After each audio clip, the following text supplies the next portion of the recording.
जय हिंद साथियों, मैं आपका साथी रघुवंश सिंधु। आप लोगों से आज मैं बात करूंगा कि सनातन धर्म में जन्म लेने वाला व्यक्ति क्या हिंदू हो सकता है, सनातनी हो सकता है, या सनातन धर्म में जन्म लेने वाला व्यक्ति अपने जीवन यापन के हिसाब से वह हिंदू हो सकता है। इस पर हम चर्चा करेंगे और आपको समझने और समझाने का प्रयास करेंगे।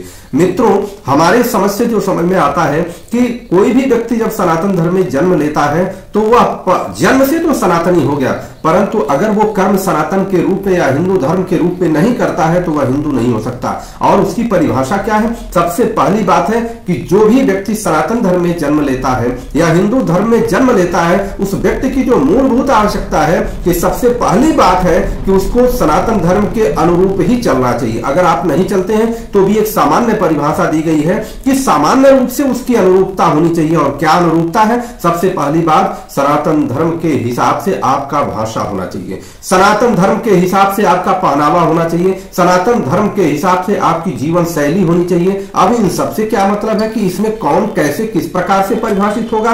तो आप समझिए, कोई भी व्यक्ति सनातनी हो या हिंदू धर्म को मानने वाला हो तो वह कभी भी व्यक्ति किसी का बुरा नहीं चाहता। अब किसी का बुरा न चाहने वाले का अर्थ क्या हुआ? इसका अर्थ ये नहीं हुआ कि राक्षसों का बुरा नहीं चाहता। उसको हमेशा भी इसलिए उठ करके खड़ा रहना पड़ेगा कि कभी भी कहीं भी किसी भी प्रकार से अन्याय हो रहा हो तो अन्याय के विरुद्ध खड़ा रहने वाला व्यक्ति ही सनातनी हो सकता है या हिंदू धर्म को मानने वाला हो सकता है। हिंदू धर्म या सनातन धर्म को मानने वाला व्यक्ति शास्त्र और शस्त्र दोनों का संधान करता है। आप देख लीजिए हमारे सिख पंथ के लोगों का, सिख पंथ के भाइयों का, जो सब कुछ साथ लेकर के चलते हैं, वो अपने धर्म को अपने आत्मसात करके हृदय में रख करके मानते हैं। और हम अपने हिसाब से अपने जिस व्यवस्था से चल रहे हैं, केवल मानते नहीं, धर्म की नहीं मानते, केवल धर्म को हम मानते हैं। हम सनातनी, आप कल्पना करिए जो परिभाषा हम लोग समझ पा रहे हैं उसको आप सोचिए कि किस तरह से हम सनातनी हो सकते हैं। सनातनी व्यक्ति जीवों से, वनस्पतियों से